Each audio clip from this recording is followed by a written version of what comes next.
చిన్నపిల్లలతో ఏమిటి ఆటలు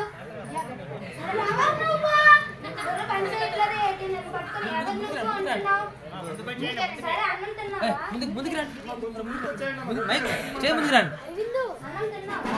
ఎప్పుడు తిన్నానో గుర్తులేదే సరే కదా అన్నం తిన్నావు కదా మా నాన్నకు అన్నం పెట్టు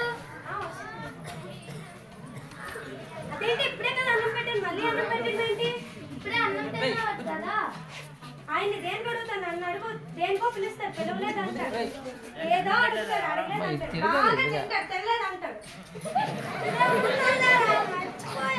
మర్చిపోయావు అబద్ధం మాట సిగ్గులేదు ఎంత వయసు వచ్చింది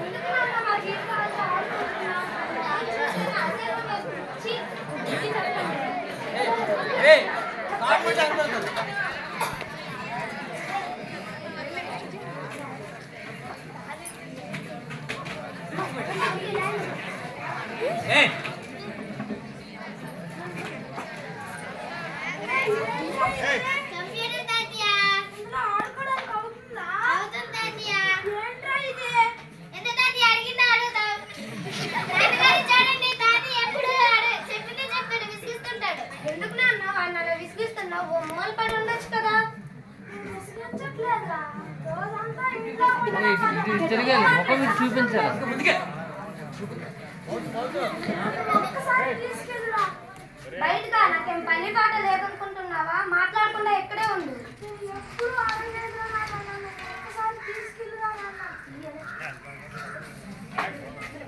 ఏమండి టీ తీసుకోండి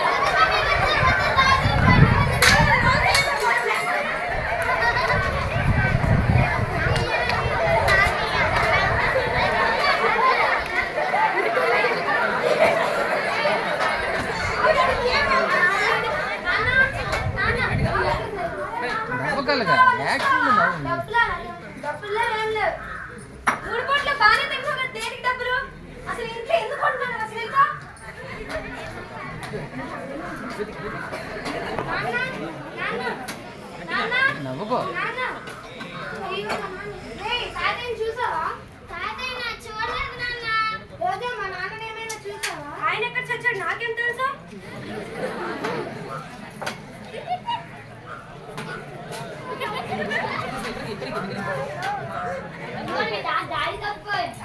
నాన్న ఎక్కడికి వెళ్ళిపోయావు ఎక్కడికో వెళ్ళిపోతే ఉన్నావు అనుకోవాలా పోయావు అనుకోవాలా చూడండి సిగ్గు లేకుండా ఎలా చూస్తున్నాడు అందుకే నేను ఓల్డ్ ఏజ్ హోమ్ లో పడేయమన్నా నేను ఎక్కడికి తీసుకెళ్ళాలో నాకు బాగా తెలుసు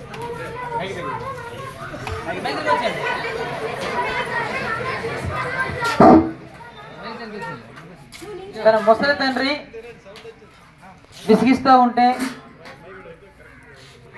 భార్య ఏమో ఓల్డ్ ఏజ్ హోమ్ లో తీసుకెళ్ళమని చెప్తే కొడుకు మాత్రం తండ్రి మీద ప్రేమ కొలది ఒక మంచి హాస్పిటల్ తీసుకొచ్చాడు.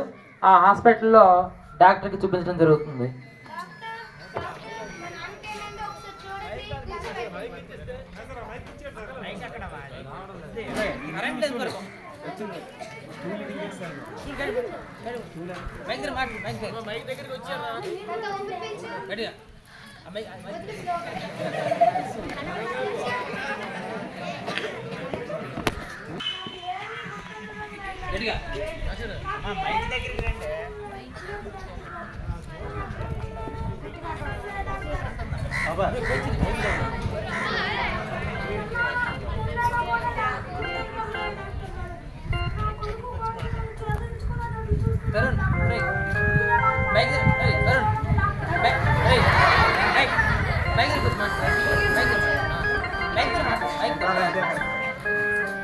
డాక్టర్ గారు నాకు ఏమీ గుర్తుండడం లేదు. డాక్టర్ గారు ఏం చేస్తున్నానో గుర్తుండడం లేదు.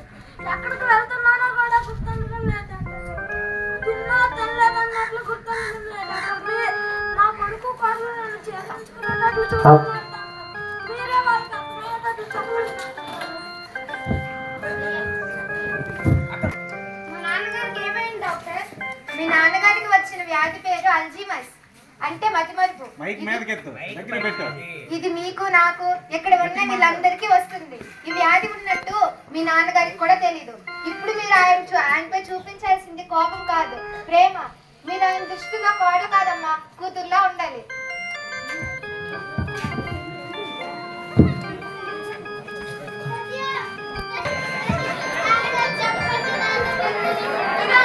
తన తప్పు తాను తెలుసుకున్న కోడలు కొడుకు తెలుసుకునేసరికి కాలం చేసిన తండ్రి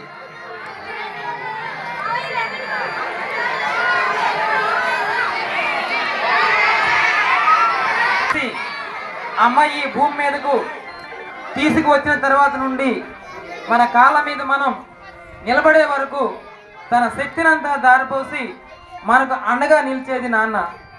ఇదంతా నాన్న ప్రేమగా బాధ్యతగా భావిస్తాడు, బరువుగా కాదు. కానీ అదే నాన్న పట్ల ప్రేమను బాధ్యతను చూపించాల్సి వచ్చినప్పుడు మాత్రం మనం బరువుగా భారంగా భావిస్తున్నాం. ఆలోచించండి.